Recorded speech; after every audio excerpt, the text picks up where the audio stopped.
Chapter 8.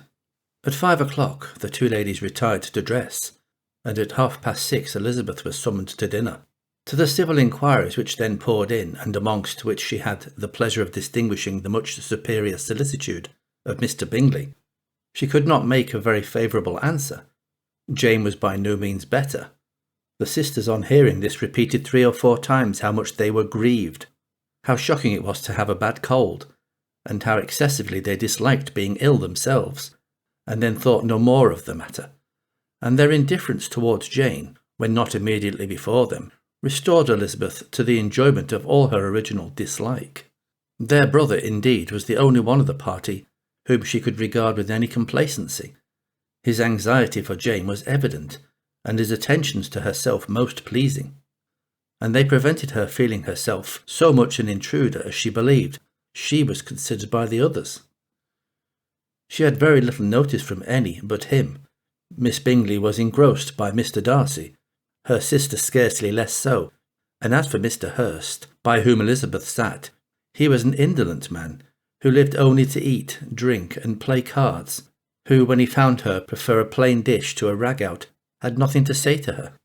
When dinner was over, she returned directly to Jane, and Miss Bingley began abusing her as soon as she was out of the room.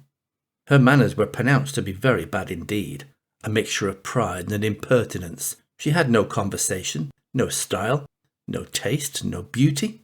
Mrs. Hurst thought the same, and added, "She has nothing, in short, to recommend her, but being an excellent walker, I shall never forget her appearance this morning. She really looked almost wild."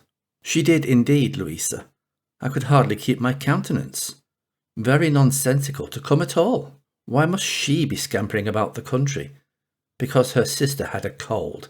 Her hair so untidy, so blowsy. Yes, and her petticoat. I hope you saw her petticoat. 6 inches, deep in mud, I am absolutely certain, and the gown which had been let down to hide it not doing its office." "Your picture may be very exact, Louisa," said Bingley, "but this was all lost upon me. I thought Miss Elizabeth Bennet looked remarkably well when she came into the room this morning. Her dirty petticoat quite escaped my notice." "You observed it, Mr. Darcy, I am sure," said Miss Bingley, "and I am inclined to think that you would not wish to see your sister make such an exhibition." "Certainly not. To walk 3 miles or 4 miles or 5 miles, or whatever it is, above her ankles in dirt, and alone, quite alone? What could she mean by it? It seems to me to show an abominable sort of conceited independence, a most country town indifference to decorum." "It shows an affection for her sister that is very pleasing," said Mr. Bingley. "I am afraid, Mr. Darcy," observed Miss Bingley in a half-whisper, "that this adventure has rather affected your admiration of her fine eyes." "Not at all," he replied. "They were brightened by the exercise." A short pause followed this speech, and Mrs. Hurst began again. "I have an excessive regard for Jane Bennet. She is really a very sweet girl, and I wish with it all my heart she were well settled. But with such a father and mother and such low connections, I am afraid there is no chance of it. I think I have heard you say that their uncle is an attorney in Meryton." "Yes, and they have another, who lives somewhere near Cheapside." "That is capital," added her sister, and they both laughed heartily. "If they had uncles enough to fill all Cheapside," cried Bingley, "it would not make them one jot less agreeable." "But it must very materially lessen their chance of marrying men of any consideration in the world," replied Darcy. To this speech Bingley made no answer, but his sisters gave it their hearty assent, and indulged their mirth for some time at the expense of their dear friend's vulgar relations. With a renewal of tenderness, however, they repaired to her room on leaving the dining-parlour, and sat with her till summoned to coffee. She was still very poorly, and Elizabeth would not quit her at all, till late in the evening, when she had the comfort of seeing her asleep, and when it appeared to her rather right than pleasant that she should go downstairs herself. On entering the drawing-room, she found the whole party at loo, and was immediately invited to join them, but suspecting them to be playing high, she declined it, and making her sister the excuse, said she would amuse herself for the short time she could stay below with a book.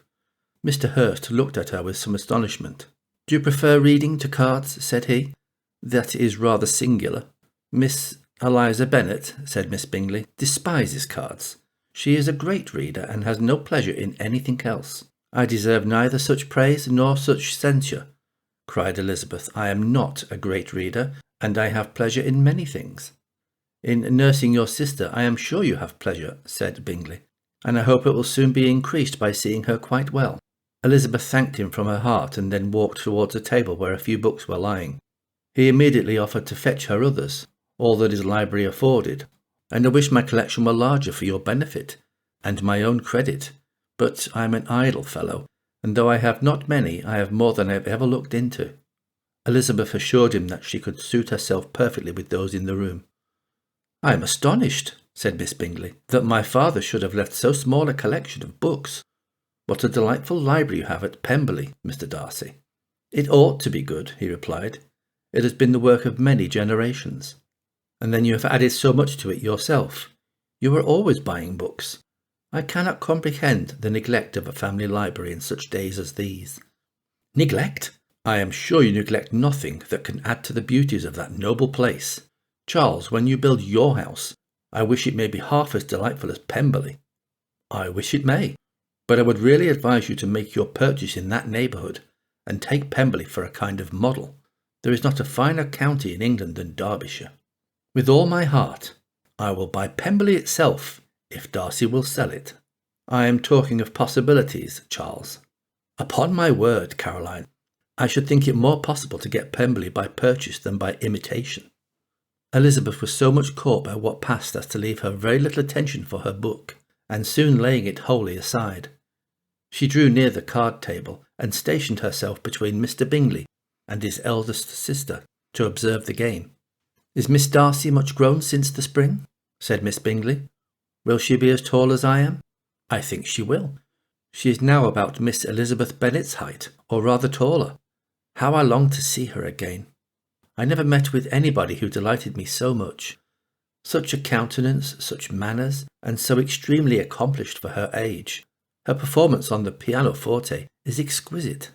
It is amazing to me, said Bingley, how young ladies can have patience to be so very accomplished as they all are.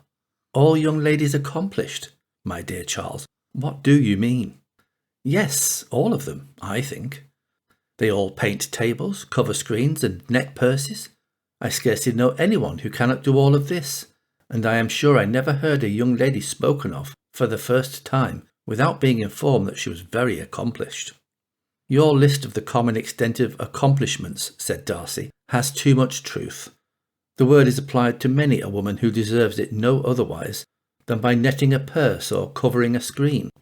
But I am very far from agreeing with you in your estimation of ladies in general. I cannot boast of knowing more than half a dozen in the whole range of my acquaintance that are really accomplished. Nor I am sure, said Miss Bingley. Then, observed Elizabeth, you must comprehend a great deal in your idea of an accomplished woman. Yes, I do comprehend a great deal in it. Oh, certainly, cried his faithful assistant. No one can be really esteemed accomplished who does not greatly surpass what is usually met with. A woman must have a thorough knowledge of music, singing, drawing, dancing, and the modern languages to deserve the word.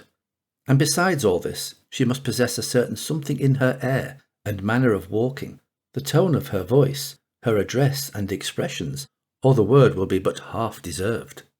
All this she must possess, added Darcy, and to all she must yet add something more substantial in the improvement of her mind by extensive reading.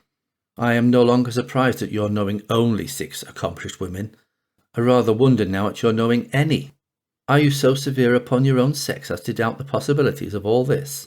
I never saw such a woman. I never saw such capacity and taste and application and elegance as you describe, united.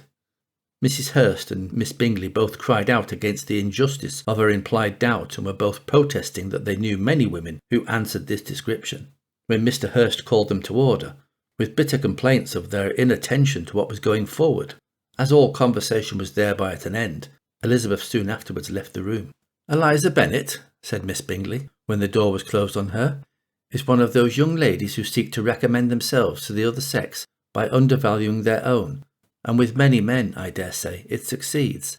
But in my opinion it is a paltry device, a very mean art. "Undoubtedly," replied Darcy, to whom this remark was chiefly addressed.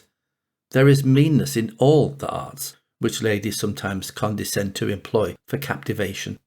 Whatever bears affinity to cunning is despicable." Miss Bingley was not so entirely satisfied with this reply as to continue the subject. Elizabeth joined them again, only to say that her sister was worse, and that she could not leave her.